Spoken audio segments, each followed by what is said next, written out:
was, instead, a sort of sugary confection, made up of many thin and brittle layers, each nested delicately within each other and interpenetrated by voids, shafts and vaults, through which a ship could move nearly as freely as in open space.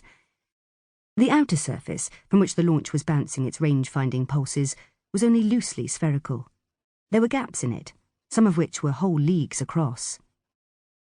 Between these absences were irregular plates of uninterrupted surface, some of them joined by thick necks of connecting material, and some by only the narrowest, most perilous-looking of isthmuses.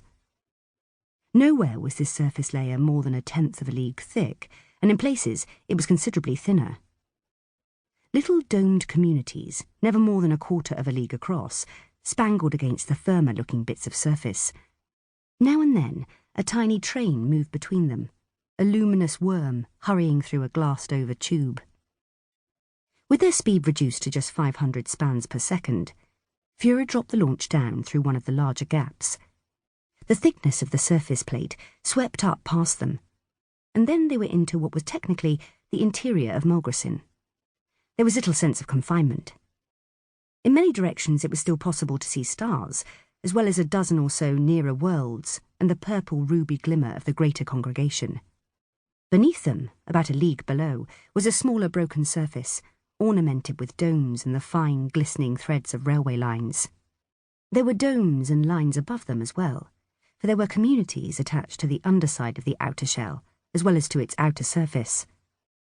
Only the thinnest of connecting structures bridged the two layers, and it seemed quite impossible that these feeble-looking columns and walls could support anything, let alone many square leagues of habitable ground.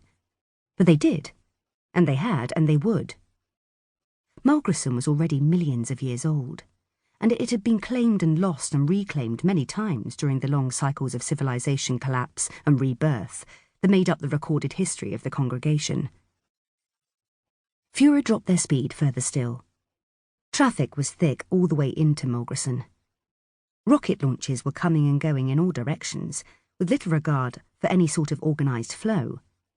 Cargo scows and rocket tugs growled by on their slow, ponderous business.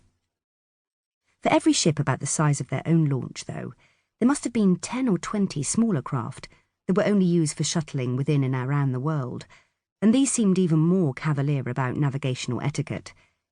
They were nosy about it too, swerving close to the launch and only breaking off at the last second.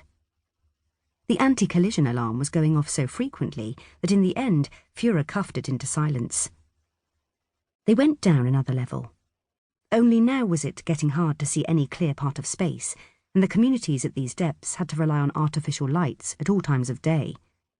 There were more of them, packed more closely together, and in places the towns had merged so thoroughly that they were now merely the districts of city-sized settlements, easily the rival of anything on the Ness sisters' homeworld. The domed-over buildings were huge, multi-storied affairs, and their windows so numerous that they seemed to emanate a soothing golden glow of comfort and prosperity. Carved animals reared up from roof lines, picked out by spotlights. Neon advertisements flickered on the building sides. Traffic lights threw red and green hues across pavements and intersections. People were still too small to see, except as moving dots. Even the trams and buses were like tiny gaming pieces. But it was not hard to imagine being down there, dressed for the season, and strolling along lovely marbled boulevards lined with grand shop windows, and no shortage of enticing places to dine and dance. Fuhrer looked at her sister, wondering if Adrana felt any pangs of homesickness at this spectacle of bustling civilization. "I'd forgotten," Adrana began.